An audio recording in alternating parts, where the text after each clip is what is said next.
Currently, there are 5 different versions of the Quran found in the Muslim Ummah. Quran is the only book which has only one version.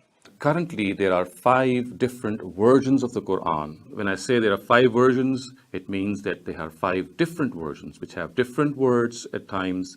There are verbs which are different. There are nouns which are different. There's a difference between plural and singular. There's a difference between declensions or the i'rab. And then we have other differences as well. Anyone who doubts a word or even a letter is not a Muslim. When I say different versions, of course, I refer to the fact that the words are different. Then there is this word order at times, which is different. Then we have, although these differences might not be very significant as far as their meaning is concerned, although there are some others as well which have a significant change of meaning as well, but still the claim that the Quran was preserved word for word in one format had that claims seem to literally shake in its foundations. When I say 5 versions, I am not talking about any pronunciation issue or qira'at issue. I am talking about complete set of the Quran, which have different words, different from the Quran that we see in front of us today in the United States and some other parts of the world. He allowed them to recite exactly the same thing. So they're just like, it's kind of like accents. Absolutely. That's It's kind of like accents. And Allah has allowed the book to be read in different accents. Exactly.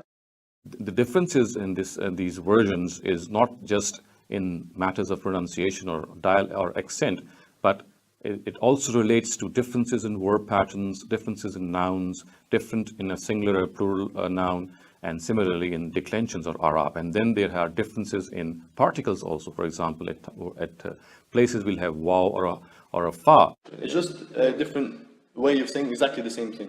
If you ask me that does this difference change the meaning of the Quran as well, I will say yes. In many cases, it does change the meaning. And although the change might be very minor and it might not be of much significance, but again, it does change the meaning. And in some cases, there is a drastic change in meaning as well, because when words change, when we find that there is a difference in declensions, in verb patterns, in nouns, the meaning obviously changes. Confusion arises when we think about that because many Muslims just simply have the simplistic idea that there has only been one version of the Quran throughout history, and that's the version that we're holding now.